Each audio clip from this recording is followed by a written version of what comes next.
So very good morning to you all, and thank you for joining us on this Easter Monday.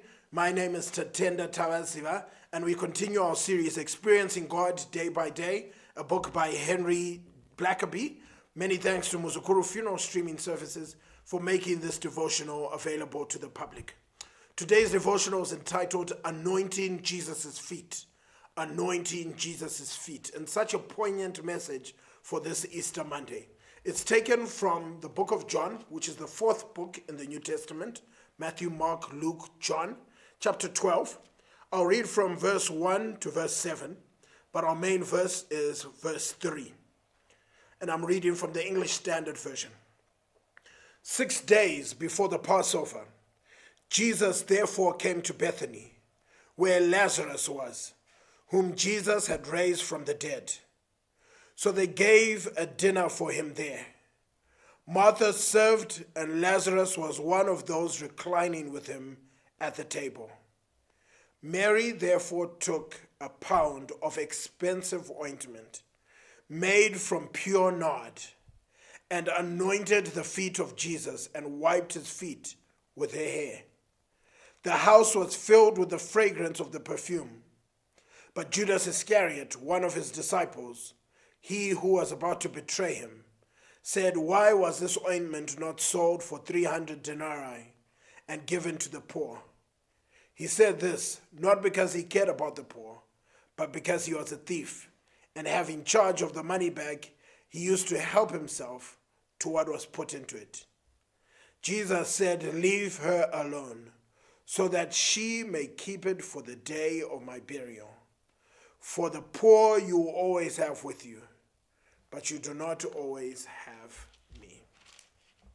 So she took a pound of very costly oil of spikenard, anointed the feet of Jesus, and wiped his feet with her hair. And the house was filled with the fragrance of the oil. Mary seemed drawn to the feet of Jesus. It is not surprising that of all those who followed Jesus, Mary was the one to anoint his feet. The disciples would have their opportunity to show the same love, but pride would prevent them. John chapter 13, verse 12 to 13. Martha too was prone toward acts of service, but she had developed a different kind of relationship with Jesus than Mary had. While Martha had labored on Jesus' behalf in the kitchen, Mary had joyfully sat at Jesus' feet and listened to him teach. Luke chapter 10, verse 38 to 42. Because Mary had come to know and love Jesus in this way, she was ready to humble herself and offer this poignant expression of love to him. Such depth and sincerity of love comes only through spending time in close fellowship with Jesus. The way we express love for Jesus depends on the kind of relationship we've developed with him.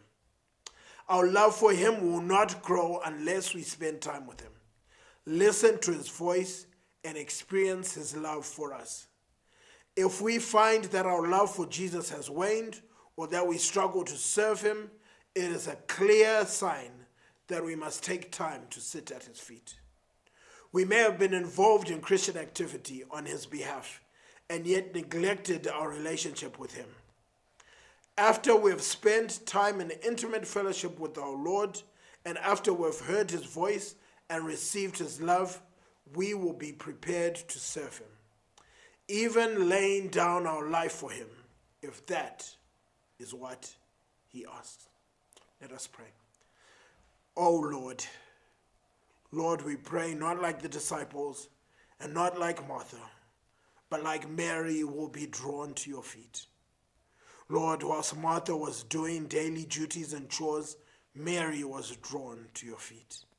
And oh Lord, on this day, Mary was drawn to your feet in Bethany and was at your feet, washing your feet with expensive nard and cleaning them with hair.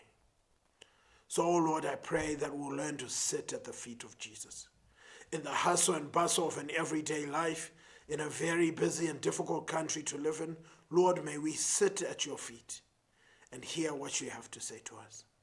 And Lord, this Easter Monday, may we remember the reason for this season and learn what it means to sit at your feet. Lord, we love you and we thank you. And it's not to us, oh Lord, it's not to us, but to your name be the glory because of your love and your faithfulness. Oh death, where is your sting? Oh death, where is your victory? The sting of death is sin, and the power of sin is the law. But thanks be to God, he gives us the victory through our Lord Jesus Christ. Lord, we love you and we thank you. In Jesus' name I pray. Amen. Well, thank you so much for joining us on this Easter Monday. Please be sure to join us again on the 22nd of April for yet another edition of Experiencing God Day by Day. Hope you have an incredible Easter Monday. See you tomorrow.